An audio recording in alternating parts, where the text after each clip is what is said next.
అండి నేను మీ వరలక్ష్మిని. వరలక్ష్మి కిచెన్‌కి స్వాగతం అండి. ఈరోజు నేను పొటాటో రైస్ చేశానండి. నేను చేసి ప్రాసెస్‌లో చేస్తే మాత్రం చాలా బాగుంటుందండి. ఇలా చేస్తే పిల్లలు కానీ పెద్దవాళ్ళు కానీ చాలా ఇష్టంగా తింటారండి ఇలా చేసుకుంటే. ఇలా చేసామంటే మాత్రం చాలా అసలు ఎంత ఇష్టంగా తింటారంటే అంత ఇష్టంగా తింటారండి పిల్లలు.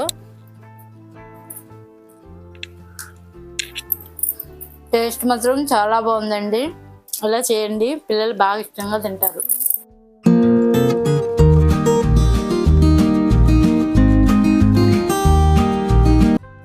నేను ఈరోజు పొటాటో రైస్ చేద్దాం అనుకుంటున్నానండి. పొటాటో రైస్ గురించి 3 పొటాటో తీసుకున్నాను నేను. కొంచెం పుదీనా, కొంచెం కొత్తిమీర, కొంచెం 10 జీడిపప్పులు, 2 మరాఠీ మొగ్గలు, 4 లవంగాలు, 2 ఇలాచి, బిర్యానీ పువ్వు, 2 బిర్యానీ ఆకులు, 1 ఉల్లిపాయ, పెద్ద ఉల్లిపాయ కట్ చేసి పెట్టుకున్నానండి. 4 పచ్చిమిరకాయలు కూడా కట్ చేసి పెట్టాను, కొంచెం కరివేపాకు. కానీ చేసేటాడు బియ్యం వేపుకోవాలండి, చూపిస్తాను. ఇంకోండి పొటాటో రైస్కి ఈ గ్లాస్ నేను 2 గ్లాసులు రైస్ తీసుకుంటున్నానండి. కొలుస్తున్నాను చూడండి. ఇగోండి నేను ఇలా వేసుకుంటున్నాను 2 గ్లాసుల రైసు. ఇది కొంచెం మనం ద్వారగా వేపుకోవాలండి. బియ్యము వేపుకొని చేసుకోవాలి పొటాటో రైస్. టేస్ట్ మాత్రం చాలా బాగుంటుందండి. అందుకని నేను బియ్యం వేపుతున్నాను చూడండి. ఇంకోండి ఇలా కలుపుతూ ఉండాలి. మళ్ళీ ఒక పక్క వేగి ఒక పక్క వేయకుండా ఉండిపోతాయి కదండి బియ్యం. అందుకని నేను ఇలా కలుపుకుంటానే ఉన్నానండి. ఐలోనే పెట్టానండి. ఐలో పెడితేనే తొందరగా అవుతుంది కాబట్టి నేను ఐలోనే పెట్టుకున్నాను.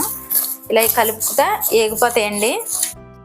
చూడండి ఇలాగ వేపుకోవాలండి. ఇంక ఏగిపోయాయి నేను పక్కన పెట్టేస్తున్నాను. ఇంక ఇవి కడగకూడదండి, ఇలాగే చేసుకోవాలి. రైసు కడిగితే మాత్రం బాగోదండి.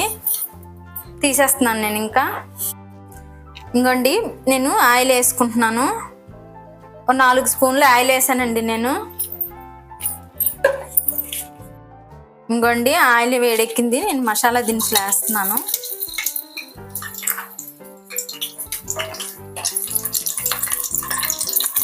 ఇంకోండి జీడిపప్పులు కూడా వేసేస్తున్నాను.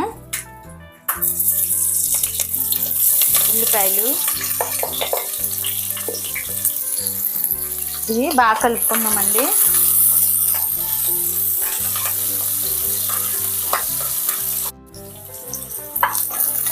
చూడండి ఇలా కలుపుకోవాలి. ఇవి కొంచెం బ్రౌన్ కలర్ రావాలండి ఈ ఉల్లిపాయలు. ఇంకోండి పుదీనా కూడా వేసేస్తున్నాను నేను. కొత్తిమీర, పుదీనా వేసిన తర్వాత కొంచెం కలుపుకుందామండి.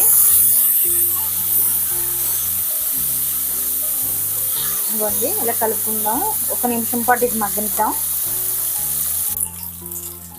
ఇంకోండి కొంచెం ఇలాగే వేగాయి కదా, ఇప్పుడు నేను బంగాళదుంప వేసేస్తున్నాను అండి. బంగాళదుంప కొంచెం వేగాక ఇప్పుడు అల్లం పేస్ట్ వేద్దాం. మళ్ళీ అడుగట్టేస్తుంది కదండి. 2 నిమిషాలు ఇలా కలుపుకుందాం. ఇంకోండి రుచికి సరిపడా ఉప్పు వేస్తున్నాను నేను. కళ్ళుప్పు వేసాను. కొంచెం పసుపు కూడా వేస్తున్నానండి. వేసిన తర్వాత మనం కొంచెం కలుపుకుందాము. ఇంకోండి ఇలా కలుపుకోవాలి. ఇప్పుడు ఇలా కలిసిపోయింది కదండి. నేను ఇప్పుడు అల్లం పేస్ట్ వేస్తాను. ఇంకోండి 1 స్పూన్ అల్లం పేస్ట్ వేస్తున్నాను. వేసిన తర్వాత కొంచెం ఇది కలుపుకుందాము పచ్చివాసన పోయే వరకు. ఇంకోండి ఇది ఇలా కలిపేసుకున్నాం కదా మనము. ఇంక ఇది కొంచెం పచ్చివాసన పోయే వరకు వేగిపోయిందండి. నేను పెట్టుకున్నాను కదండి, ఈ రైస్ వేసేస్తున్నానండి నేను ఇందులో. రైస్ వేసిన తర్వాత మనం కొంచెం ఇలా కలుపుకుందామండి. కానీ టేస్ట్ మాత్రం చాలా బాగుంటుందండి. ఇలా చేసుకుంటే పిల్లలు కానీ పెద్దవాళ్ళు కానీ చాలా ఇష్టంగా తింటారు. ఇలాగా చేసుకుంటే ఈ పొటాటో రైస్ చాలా బాగుంటుంది. ఇంక నేను వాటర్ వేసేస్తున్నానండి. నేను ఏ గ్లాస్తో రైస్ తీసుకున్నానో అదే గ్లాస్తో నేను 4 గ్లాసుల వాటర్ వేస్తున్నానండి. ఇంకోండి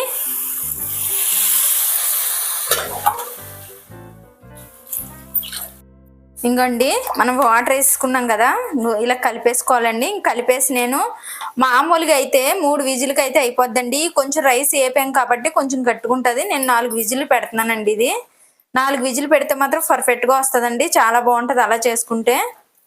ఇంక విజిల్ పెట్టేస్తున్నానండి నేను. ఇంకండి 4 విజిల్ అన్నాం కదా, ఇది అయిపోయింది. తీసేస్తున్నాను.